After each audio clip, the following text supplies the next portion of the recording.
Dude, and it literally like pisses me off when people are like, she's not the face of the league. Who would be? What? But when people try to argue that she's not the face of our league, Yeah. or if our league would be where we're at without her, you're done. Hey, Sophie. If they didn't like you then, they sure aren't going to like you now. Caitlin Clark is becoming increasingly popular on social media. Some veterans challenge her claim to be the WNBA's face. Suddenly, her colleague demonstrates the most explosive defense in women's basketball history. Sophie Cunningham's statements on her podcast not only silenced naysayers, but also sent shockwaves around the league. She calls out the old guard. She calls out the people out there who refuse to say Caitlin Clark is the face of the league. But before we get to that nuclear moment, you need to appreciate how nasty the attacks against Clark had gotten. Despite transforming women's basketball and bringing unprecedented popularity to the WNBA, this star is still being insulted by those who should be grateful for her impact on their wages. Hatred was no longer limited to internet trolls. Current players, former stars, and analysts all criticized the rookie phenomenon. She isn't that special. Other players also deserve credit. She's receiving too much attention. The reason why we watching women's basketball is not just because of one person, it's because of me too, and I want y'all to realize that. So she's already had an extra year to break that record. The jealousy was thick enough to cut with a knife. Clark was caught up in one of sport's most destructive narratives, then followed physical targeting on the court. Remember the horrific sequence versus the Connecticut Sun? Clark was slammed to the ground by Marina Mabrey, and it wasn't only during a basketball game. It was personal. Caitlin Clark gets poked in the eye. Marina Mabrey doesn't even see what happens, and she just decides to clean Caitlin Clark out. The message was plain. We'll test Golden Girl to see if she's a good fit for the league. This is where the story takes a crazy turn. Sophie Cunningham, Clark's teammate and the Indiana Fever's resident enforcer, had had enough. It wasn't just about basketball anymore. This was about safeguarding the family. Cunningham's outburst resulted in magnificent chaos. The altercation occurred during the third quarter. Mabrey's cheap shot caused Clark to take a significant hit. Cunningham reacted quickly, as if fighting for her younger sister. Sophie Cunningham's situation does not happen, and Sophie Cunningham, in fairness, did instigate a brawl. She did do something to start a brawl. So, to say Sophie Cunningham, did not deserve a flagrant 2, no, Sophie Cunningham deserved a flagrant 2, 100%. You can't do that to somebody going full speed. Technical fouls are flying. Players were ejected. There was absolute chaos on the court. Cunningham's battle against Clark detractors did not end there. By the way, sometimes I've just got to say it. Sometimes I feel like she's the only player in the entire league that actually and truly has Caitlin Clark's back. Cunningham performed a verbal murder of the referees after the game, defying expectations of a polite response about team chemistry. They're not protecting the star player of the WNBA, she said, her voice piercing through the press room like a blade. If they fail to complete their tasks, I will do it for them. Tomorrow, you're on the Las Vegas Strip. What can be a Las Vegas expect from Sophie? Oh, you know what? I'm just going to be me. I don't go in there trying to predetermine anything. I'm dialed in. I need to focus on hitting my shots, making sure I'm executing the schemes right. I'm not focused on the extracurricular activities. And you know what? During that, it was just part of the game. I think the refs had a lot to do with that. It was a build-up for a couple of years now of them just not protecting, the star player of the WNBA. And so at the end of the day, I'm going to protect my teammates. That's what I do. And I'm a team player. Cunningham was already making waves in the basketball world, but he was only getting started. The actual nuclear weapon was still to come. When it dropped, everything changed forever.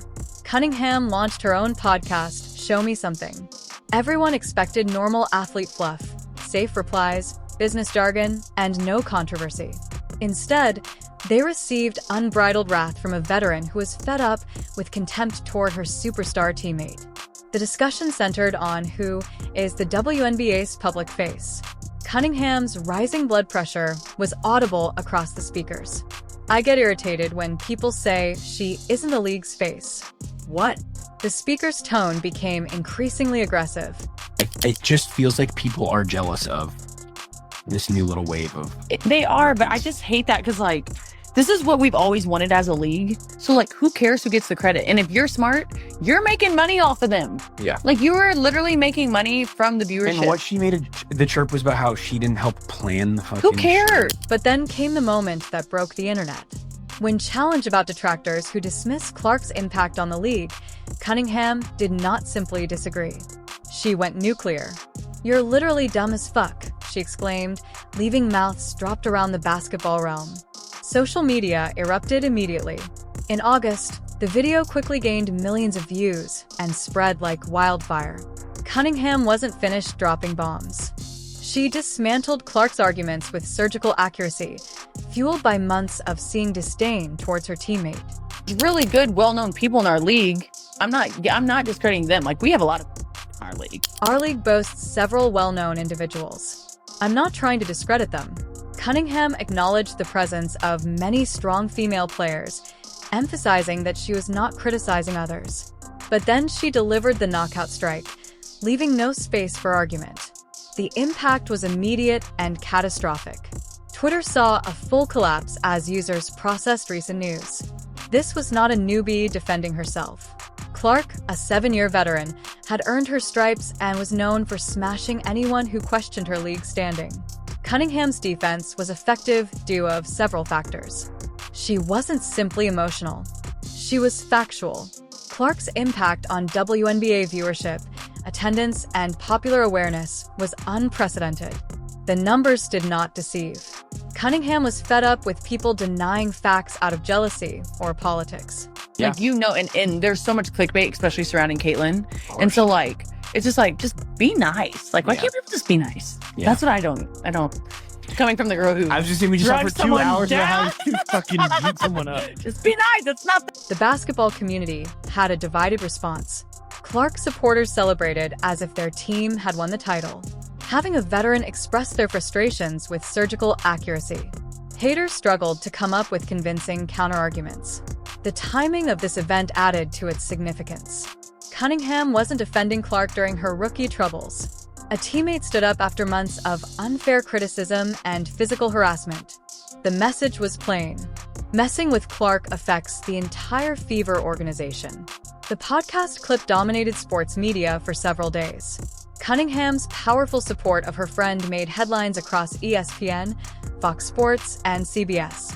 The conversation over Clark shifted from whether she deserved recognition to acknowledging her significant impact on the sport. Cunningham's leadership inspired other players to advocate for Clark in unprecedented ways. Veterans who had previously remained silent during early season criticism began to speak up. Clark had lifted the entire league, and petty envy needed to end.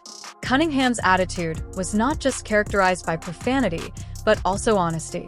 It was genuine authenticity. This was not a deliberate PR or media training conversation. Clark's teammate admired her ability to manage criticism and transform women's basketball. She was done pretending the emperor wore clothes. Cunningham did not stop there. In later appearances, she highlighted the hypocrisy surrounding Clark's treatment. Cunningham argued that the Fever star was tough enough for the WNBA, citing Clark's ability to take on difficult situations without complaint. Sophie challenged analysts who believed she was receiving preferential treatment, citing her personal experience with targeted behavior. Cunningham and Clark's relationship became one of sport's most intriguing narratives. The combination of a veteran enforcer and a spectacular youngster created a unique dynamic on the floor. The team's strong chemistry was evident throughout the season. The incident began with a teammate defending another, but it quickly escalated.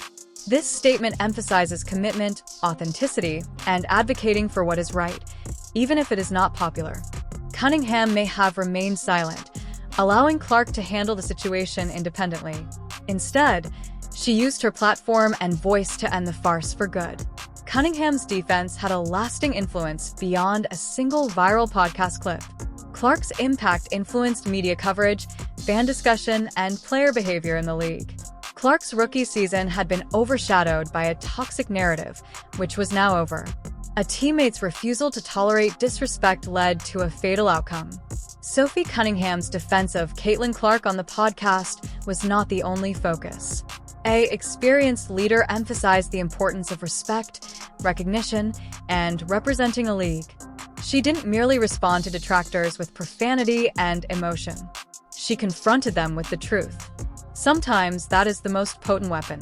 Sophie Cunningham's defense of Clark against criticism will be remembered as one of the most honest and sincere moments in sports history.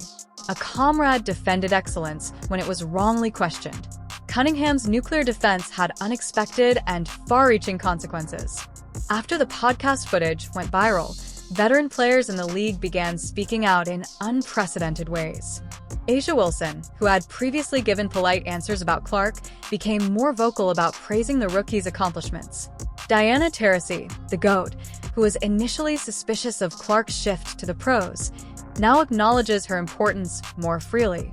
The media environment changed overnight.